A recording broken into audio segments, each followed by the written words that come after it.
स्वागत है आपका टेस्ट सीरीज के इस यूट्यूब चैनल पे। इस वीडियो में हम डिस्कशन करेंगे जो 2020 में प्रथम पाली में जो क्वेश्चन आया हुआ था क्लास 10 के लिए साइंस का, उसका डिस्कशन करेंगे। और ये हमारा इसका पार्ट 1 है, पहला ही पार्ट है। तो चलिए इसको शुरू करते हैं और आप इस चैनल को सब्सक्राइब कर लीजिए और शुरू से लेकर लास्ट तक देखना है। तो शुरू करते हैं इस क्लास को।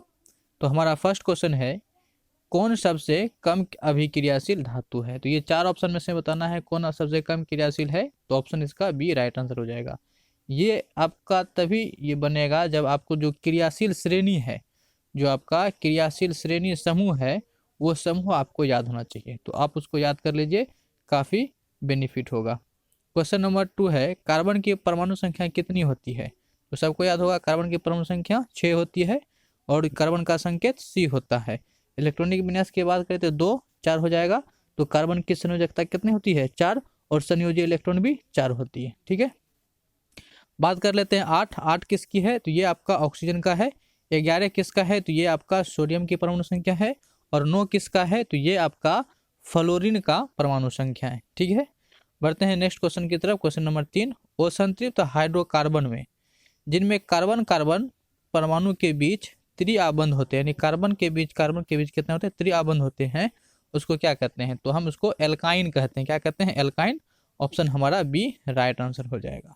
यदि यही इसके बीच में एकल बंधन रहता, यानी कार्बन कार्बन कार्बन के बीच एकल होता तो ये एल्केन होता, यदि डबल होता तब एल्किन होता। 3 है इसलिए ये एल्काइन होगा।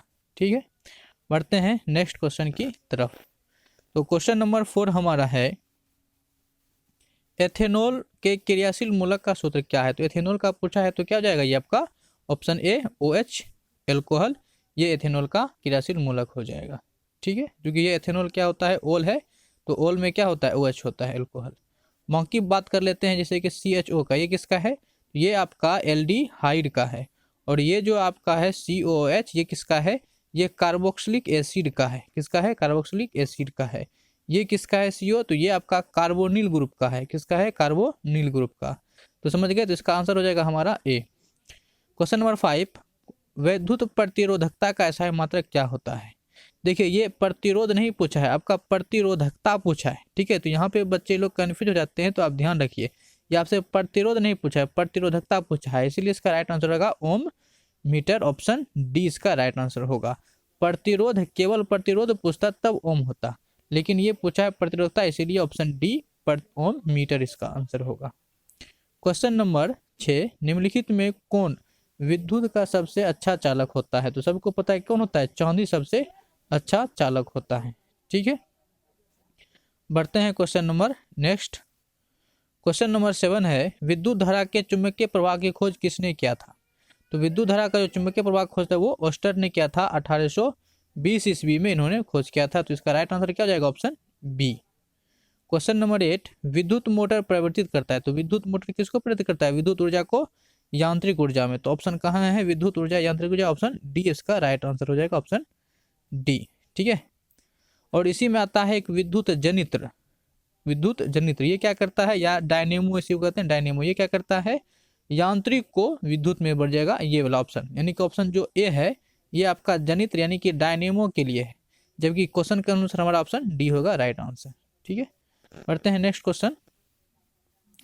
क्वेश्चन नंबर 9 है, जब पश्चिम की ओर प्रक्षेपित कोई धन आवेशित कण, जो धन आवेशित कण होता है वो अल्फा कण होता है, किसी चुंबकीय क्षेत्र की ओर उत्तर की ओर विक्षेपित होता है। विक्षेपित मतलब मुड़ रहा है, तो चुंबकीय क्षेत्र की दिशा किधर होगा? तो उत्तर की ओर मुड़ा, तो उत्तर की ओर, ऊपर की ओर होता है, ये ऊपरी मुखी हो जाएगा। इसका right answer option D. Question number next 10 की तरफ देखते हैं। क्वेश्चन नंबर 10 हमारा क्या है, हमारे घरों में जो विद्युत आपूर्ति की जाती है वह कितनी होती है? यानी घरों में जो विद्युत आता है वो कितना वोल्ट का होता है? तो सबको पता है 220 वोल्ट का होता है। तो ऑप्शन ये दिष्ट धारा नहीं होगा, हमारा क्या होता है? एसी करंट होता है, एसी करंट यानी प्रतिवर्ती धारा। 220 का प्रतिवर्ती धारा, ऑप्शन सी इसका राइट आंसर होगा। और ये कितना हर्ज का होता है? तो 50 हर्ज का होता है, ये भी ध्यान रखिए। ठीक है, क्वेश्चन नंबर 11, गर्म जल प्राप्त करने के लिए हम सौर जल तापक का उपयोग किस दिन नहीं कर सकते। देखिए, सौर जल का तापक का प्रयोग करना है तो किस दिन नहीं कर सकते हैं, जिस दिन बादल होगा उस दिन आप नहीं कर सकते, क्योंकि बादल होगा तो धूप नहीं निकलेगा, बादल रहेगा तो धूप नहीं होगा, धूप नहीं होगा तो फिर आपका सौर जल काम नहीं करेगा, तो ऑप्शन बी इसका राइट आंसर हो जाएगा। क्वेश्चन नंबर 12, निम्नलिखित में यानी निम्न में से कौन सा ऊर्जा स्रोत सौर ऊर्जा व्युत्पन्न नहीं है। ठीक है, मतलब सौर ऊर्जा से वो उत्पन्न, व्युत्पन्न का मतलब नहीं उल्टा नहीं, व्युत्पन्न का उल्टा नहीं, सौर ऊर्जा से व्युत्पन्न का मतलब है जो सौर ऊर्जा से नहीं बना हो। ठीक है, सौर ऊर्जा पर वो निर्भर नहीं रहता हो, ये देखना है। तो कौन सा आंसर हो जाएगा, ऑप्शन हमारा डी, जैव मात्रा, ऑप्शन डी जैव मात्रा यानी बायोमास। नेक्स्ट क्वेश्चन है हमारा क्वेश्चन नंबर 13 है, दर्पण के सामने किसी भी दूरी पर स्थित वस्तु का प्रतिबिंब सीधा प्रतीत होता है। किसी भी दूरी पर वस्तु का प्रतिबिंब सीधा, तो इसका मतलब है वो क्या हो गया आपका, सीधा आपका प्रतीत हो रहा है, यानी कि या तो समतल होगा या फिर उत्तल होगा, तो ऑप्शन डी इसका राइट आंसर होगा, समतल अथवा उत्तल। ठीक है, ये हो गया। क्वेश्चन नंबर 14, किसी कार का अग्रदीप में प्रयुक्त दर्पण कैसा होता है। अग्रदीप का मतलब हेडलाइट, क्या हो गया, अग्रदीप का मतलब हेडलाइट, जिससे कि लाइट निकलती है, तो कौन सा होता है, अवतल दर्पण, इसका राइट आंसर होगा ऑप्शन ए। ठीक है, और उत्तल दर्पण का उपयोग पश्च दृश्य यानी साइड मिरर के रूप में करते हैं ना। क्वेश्चन नंबर 15 है, निम्नलिखित में से किसका अपवर्तनांक सबसे अधिक है। तो अपवर्तनांक किसका अधिक है ये बताना है, तो क्या हो जाएगा, ऑप्शन आपका डी राइट आंसर, हीरा का अपवर्तनांक इसमें से सबसे अधिक होता है। कितना होता है, 2.42 होता है। ठीक है, ये होता है आपका।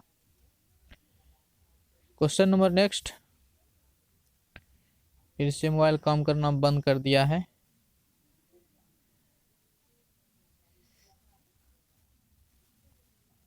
यदि आपको लग रहा हो वीडियो स्लो है तो आप YouTube में ऑप्शन रहता है तेज करने का, आप वहां से 1.5 गुना या फिर 2 गुना स्पीड आप बढ़ा सकते हैं, कोई दिक्कत नहीं है। ठीक है,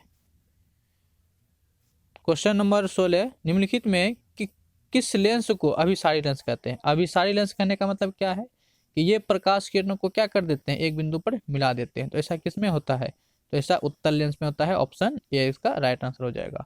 और अवतल लेंस को हम क्या कहते हैं, अपसारी लेंस कहते हैं, क्या कहते हैं, अपसारी लेंस कहते हैं। ठीक है, अपसारी लेंस। क्वेश्चन नंबर 17, निम्नलिखित में कौन उभयलिंगी है। तो कौन उभयलिंगी जंतु होता है, केंचुआ। ठीक है, पढ़ के बुढ़ा गए होंगे ये वाला क्वेश्चन, नहीं बुढ़ाए हैं तो इसका मतलब आप नहीं पढ़े हैं, ऑप्शन ए इसका राइट आंसर हो जाएगा। क्वेश्चन नंबर 18, मेंडल ने अपने प्रयोग के लिए किस पौधे को चुना। मटर को चुना था, किसको चुने थे, मटर को चुने थे। ठीक है, ऑप्शन इसका 18 का डी हो जाएगा, right answer D. Question number 19, निम्नलिखित में कौन एक अवशेषीय अंग है। अवशेषीय अंग का मतलब क्या है, वो हमारे शरीर में है लेकिन हमारे शरीर में किसी काम का नहीं है, तो वो कौन है इसमें से, ऑप्शन के साथ ना ऑप्शन डी हो जाएगा, अपेंडिक्स। क्या हो जाएगा, अपेंडिक्स। जो आपका बड़ी आंत होता है तो बड़ी आंत में ही ये लगा होता है नीचे की तरफ, अपेंडिक्स। ठीक है, क्वेश्चन नंबर 20, चिपको आंदोलन किससे संबंधित है। तो सबको पता है कि चिपको आंदोलन में क्या होता था, लोग जो है पेड़ वृक्ष यानी वृक्ष को बचाने के लिए पेड़ से चिपक जाते थे। ठीक है, किससे चिपकते थे ना, पेड़ से चिपकते थे, ध्यान से सुनना, पेड़ से। तो हो जाएगा इसका राइट आंसर वन संरक्षण के लिए। ठीक है, क्वेश्चन नंबर 21, निम्नलिखित में कौन सा लेंस का आवर्धन होता है। तो लेंस का आवर्धन का फॉर्मूला क्या होता है, V/U होता है। तो V/U देख लीजिए कहाँ है, किसी भी ऑप्शन में नहीं है, यानी कि यहाँ पे टाइपिंग मिस्टेक है, तो इसका आंसर होगा V/U। ठीक है, ध्यान रखिए, V/U इसका राइट आंसर होता है।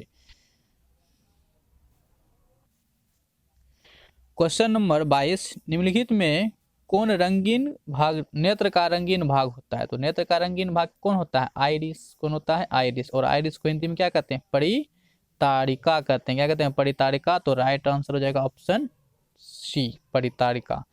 ठीक है, आपका प्रतिबिंब किस पे बनता है, रेटिना पे बनता है। पुतली कैसी होती है, काला होता है। कॉर्निया से क्या होता है, प्रकाश का सबसे अधिक परावर्तन अपवर्तन कहाँ से होता है, कॉर्निया से होता है। फिलहाल इसका राइट आंसर ऑप्शन सी है। क्वेश्चन नंबर 23, वायुमंडल में प्रकाश की किस वर्ण का परिकिरण सबसे अधिक होती है? तो वर्ण का मतलब रंग, किसका परिकिरण अधिक होता है? तो जो आपका जो नीचा होता है बैगनी, नीला, तो इसका ऑप्शन के हिसाब से क्या हो जाएगा आपका? ऑप्शन बी नीला होता है। ठीक है, देखिए नीले का परिकिरण अधिक होता है और इसकी तीव्रता भी अधिक होती है, इसीलिए आपको क्या होता है? आसमान नीला नजर आता है। ठीक है, ये वो सब्जेक्टिव भी बता दिए। बताओ क्वेश्चन नंबर जो है 24, क्वेश्चन नंबर 24, प्रकाश के किस घटना के कारण सूर्य हमें वास्तविक सूर्योदय से लगभग 2 मिनट पूर्व दिखाई देने लगता है? किसकी वजह से संभव है? आपको पहले दिखा देता है वो वायुमंडलीय अपवर्तन के कारण। बताइए, इसका मतलब ये हुआ कि सूर्य जो है उगता भी नहीं है वास्तविक में और हमें वो 2 मिनट पहले से दिखाई देना शुरू दे देते हैं। तो ऑप्शन हमारा बी किसके कारण होगा? वायुमंडल अपवर्तन के कारण ऐसा होता है, और ठीक डूबते समय भी ऐसा ही होता है। तो इस वीडियो में हम क्वेश्चन नंबर 24 तक रखेंगे। आपको पता है कि 2020 में जो है कुल 48 क्वेश्चन पूछे हैं, तो हम जो है एक सेट को 2 पार्ट में बनाते हैं ताकि वीडियो का जो ड्यूरेशन है यानी कि वीडियो का टाइमिंग है वो छोटा वीडियो बने।